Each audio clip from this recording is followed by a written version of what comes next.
வணக்கம். தேசம் செய்திகளுக்காக நான் உங்கள் ரேவதி குணால்.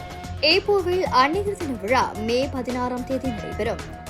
அன்னையர் தினத்தை முன்னிட்டு ஈப்போ இந்திய சமூக நல கலை கலாச்சார பண்பாட்டு இயக்கத்தின் தலைவர், பாளையம் மற்றும் பேர அகிந்த வட்டார சமூக நல விளையாட்டுத்துறை மற்றும் கலை கலாச்சார பண்பாட்டு இயக்கத்தின் தலைவர் யுவராஜன் இணை ஏற்பாட்டில் அன்னையர் தின விழா மற்றும் உறவுகள் எனும் சமூக மேடை நாடகம் நடைபெறவுள்ளது.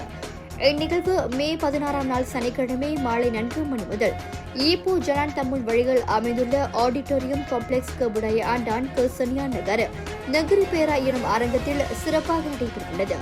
கடந்த 12 ஆண்டுகளாக ஈப்போ இந்திய கலை கலாச்சார பண்பாட்டு இயக்கத்தினர் அன்னையர் தின விழா மற்றும் கலை கலாச்சார பண்பாட்டு மேடை நிகழ்ச்சிகளை தொடர்ச்சியாக நடத்தி வரும் வண்ணத்தில் இவ்வாண்டு 13வது ஆண்டாக இந்த இரட்டிப்பு நிகழ்ச்சியை வழிநடத்துகின்றனர்.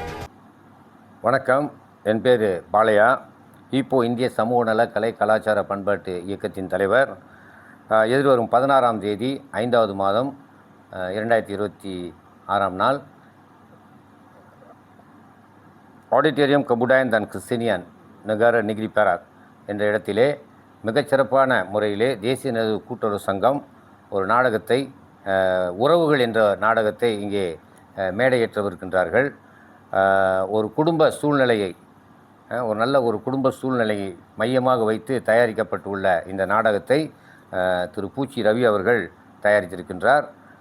இந்த நாடகத்திற்கு ஒருங்கிணைப்பாளராக திருவாளர் பன்னீர்செல்வம் ஐயா அவர்கள். அவர் தேசிய நெரு கூட்டுறவு சங்கத்தின் தான்சி சோமா அறவாரியத்திலே, கலை கலாச்சார அறவாரியத்தில் நிர்வாக செயலராக பணியாற்றி வருகின்றார்.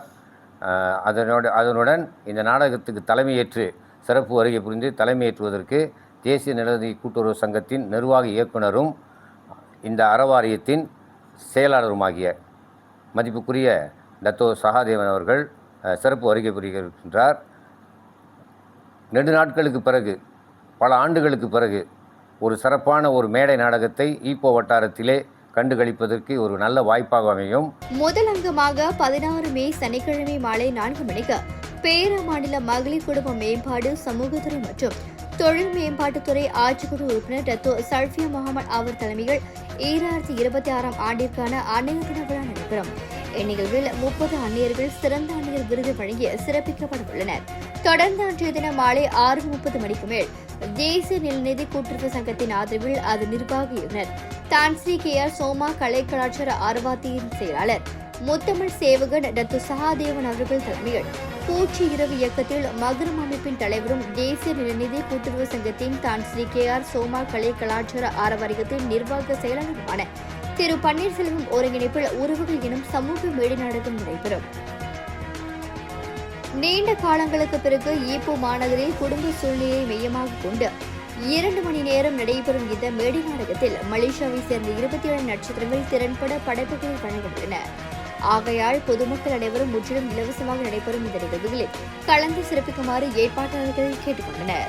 நமது நாட்டிலே மேடை நாடகத்துறை என்பது கடந்த 1940-50ஆம் ஆண்டுகளிலே குறிப்பாக தோட்டப்புறங்களிலே மேடையேறியது. குறிப்பாக திருவிழா அல்லது தீபாவளி பண்டிகைகளுக்கு மட்டுமே மேடையேறி வந்த இந்த கலை ஒரு மறக்கப்பட்ட கலையாக ஆன போதிலும் இந்த கலையை மீட்டெடுத்து மீண்டும் மக்களிடையே கொண்டு சேர்க்கின்ற ஒரு முக்கியமான முன்னுதாரணத்தை நம்முடைய சங்கம் அல்லது கலாச்சார அறவாரியம் மேற்கொண்டு வருகிறது. அதற்கு பல அமைப்புகளும், நாட்டில் உள்ள கலாச்சார அமைப்புகள் நமக்கு தோளோடு தோள் நின்று இந்த உதவிகளை செய்து வருகிறார்கள். இலக்கிய சபதம், பூலித்தேவன், கரிகார் சோழன் போன்ற மேடை நாடகங்களை நாங்கள் மேடையேற்றி இருக்கின்றோம்.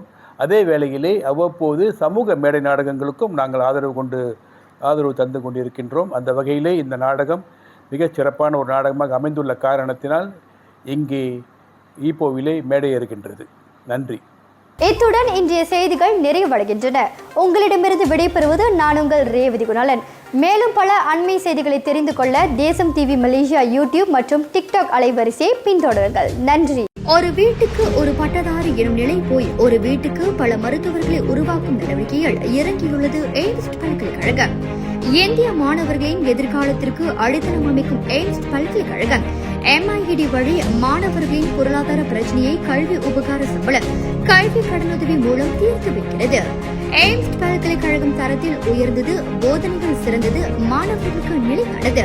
இன்றைய நாடுகள் எய்ம்ஸ் பல்கலைக்கழகம்.